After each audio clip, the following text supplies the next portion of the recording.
NMC का कम fees वाला नियम सुप्रीम कोर्ट तक पहुंच गया है। जी हां, इसका अंदाजा आपको और हमें पहले से ही था।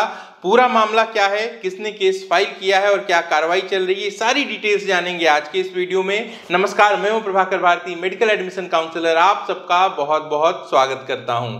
सुप्रीम कोर्ट में जो सुनवाई हुई है, सबसे पहले उस पर लाइव लॉ की ये न्यूज देखिए। सुप्रीम कोर्ट में सोमवार को राष्ट्रीय चिकित्सा आयोग यानी कि एनएमसी के फैसले की वैधता को चुनौती देने वाली याचिका पर नोटिस जारी की गई है। सुप्रीम कोर्ट ने किसे जारी की है ये नोटिस? एनएमसी को। निजी मेडिकल कॉलेजेस और डीम्ड विश्वविद्यालय में 50% सीटें जो कि उस राज्य के या फिर केंद्र शासित प्रदेश के सरकारी मेडिकल कॉलेज के फीस के बराबर की जानी है, इसी मामले में यह सुनवाई हो रही थी। जस्टिस डीवाई चंद्रचूड़ और जस्टिस हिमा कोहली की पीठ ने मामले में जवाबी हलफनामा दाखिल करने के लिए एनएमसी को अगले 2 हफ्ते का वक्त दिया है। कौन है ये याचिकाकर्ता, वह भी जान लीजिए।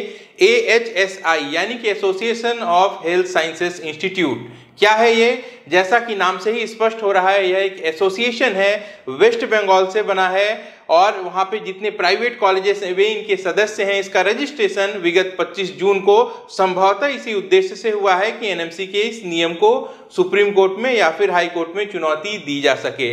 याचिकाकर्ताओं से मामले की सुनवाई के दौरान पीठ ने पूछा, आप केवल कार्यालय ज्ञापन यानी कि ऑफिशियल मेमोरेंडम को चुनौती देने की मांग कर रहे हैं क्या?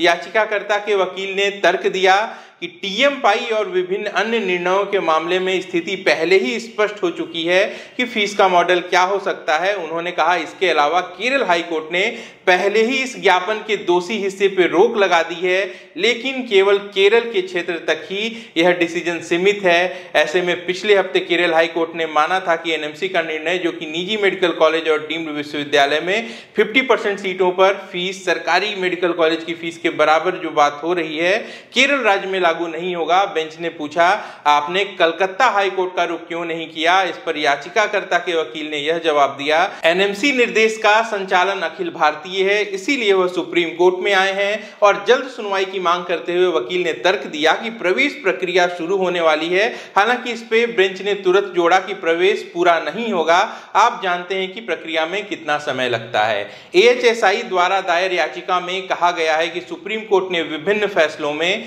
बार बार यह कहा है कि फीस के निर्धारण की विधि कॉलेज में उपलब्ध सुविधाओं, बुनियादी ढांचे, किए गए निवेश का समय, विस्तार की योजना आदि जैसे विभिन्न दिशा निर्देशों पर विचार करने के अधीन होगी। याचिका में प्रकाश डाला गया है चूंकि आक्षेपित OM यानी कि ऑफिशियल मेमोरेंडम पूरी तरह से मनमाना, असंवैधानिक और विपरीत है।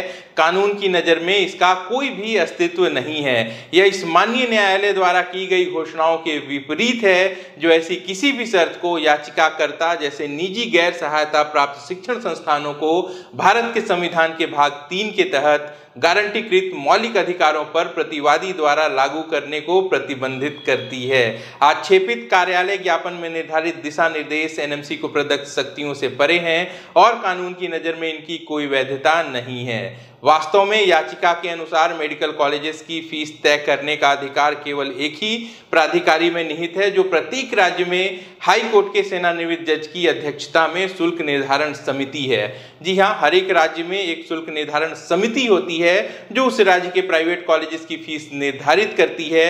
यहाँ पे प्राइवेट कॉलेजेस का यही पक्ष है कि जब ऑलरेडी ऐसी समितियाँ मौजूद हैं जो पहले से सुप्रीम कोर्ट द्वारा दिए गए निर्णयों के आधार पर ही फीस का निर्धारण करती हैं, ऐसे में एनएमसी ने यह जो नियम बनाया है यह कानूनी रूप से अवैध है। यहाँ याचिकाकर्ता का कहना है कि निजी गैर सहायता प्राप्त संस्थान छात्रों से सालाना ली जाने वाली फीस तय कर सकते हैं। यह निर्धारण यह सुनिश्चित करने के लिए शुल्क समिति की निगरानी के अधीन है कि कोई मुनाफाखोरी नहीं हो और फीस ली जाए। निजी गैर सहायता प्राप्त संस्थानों को अपने विस्तार के लिए उचित लाभ सरप्लस के साथ अपने व्यय की भरपाई करने में भी सक्षम बनाता है। चूंकि इस माननीय न्यायालय ने प्रत्येक निजी गैर सहायता प्राप्त संस्थानों को अपने सभी खर्च और छात्रों से उच्च शिक्षा प्रदान करने में उचित सरप्लस लाभ वसूलने का अधिकार दिया है, राज्य या इसकी किसी एजेंसी को इस संबंध में कोई प्रतिबंध या किसी भी तरीके का निषेध लगाने में कोई उद्यम करने की कोई अनुमति नहीं है। प्रत्येक संस्थान कॉलेज में भर्ती प्रत्येक छात्र NRI कोटा के अलावा उनके आधार पर वार्षिक फीस वसूलने का अधिकार रखता है। राज्य किसी भी मामले में इस संबंध में हस्तक्षेप नहीं कर सकता।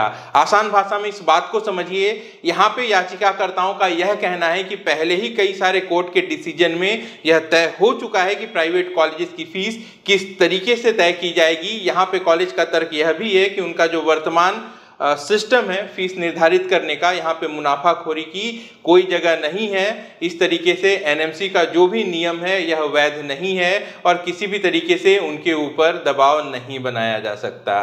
कुल मिलाकर फिलहाल सुप्रीम कोर्ट ने इस याचिका को स्वीकार कर लिया है और एनएमसी को अगले 2 हफ्ते तक जवाब देना है। अब देखिए इसमें आगे क्या होता है। कितनी बड़ी विडंबना है कि एक तरफ कॉलेज एसोसिएशन का यह कहना है कि राज्य की फीस निगरानी समिति फीस के निर्धारण करने में सक्षम है, वहीं दूसरी तरफ इसी फीस समिति ने कई कॉलेजेस की फीस को 1 करोड़ रुपए निर्धारित किया है और वो कॉलेजेस ऐसे हैं कि पेपर पे एक से एक सुविधाएं हैं, धरातल पर सिर्फ निराशा है। कहीं इंफ्रा की कमी है, कहीं फैकल्टीज नहीं है, कहीं हॉस्टल की समस्या है, तो कहीं कोई और समस्या है। 1 करोड़ की फीस, उस पर भी बैंक गारंटी। वैसे समिति को यह भी बताना चाहिए था कि जिन कॉलेजेस की फीस मणिपाल जैसे प्रतिष्ठित कॉलेज से भी 30 लाख रुपए तक ज्यादा है, उसकी सुविधाएं मणिपाल जैसी क्यों नहीं है। वैसे आप सबकी जानकारी के लिए बता दूं कि 2021 की काउंसलिंग में वेस्ट बंगाल की काउंसलिंग सबसे बाद तक यानी कि सबसे देर तक चली थी और यहाँ पे नए कॉलेजेस भी खूब डिमांड में रहे थे। सुप्रीम कोर्ट इस पे क्या डिसीजन देता है, यह एक बहुत बड़ा डिसीजन होगा और बहुत ज्यादा मायने रखेगा। फिलहाल कॉलेजेस अपने अधिकार के लिए सुप्रीम कोर्ट पहुंच चुके हैं। छात्रों के अधिकार की बात कौन करता है, क्या सुप्रीम कोर्ट से यहाँ राहत मिलती है या फिर कोई ऐसा मॉडल निकल कर आता है जिससे छात्र भी फायदे में रहें, तो यह निश्चित रूप से एक खुशी की बात होगी।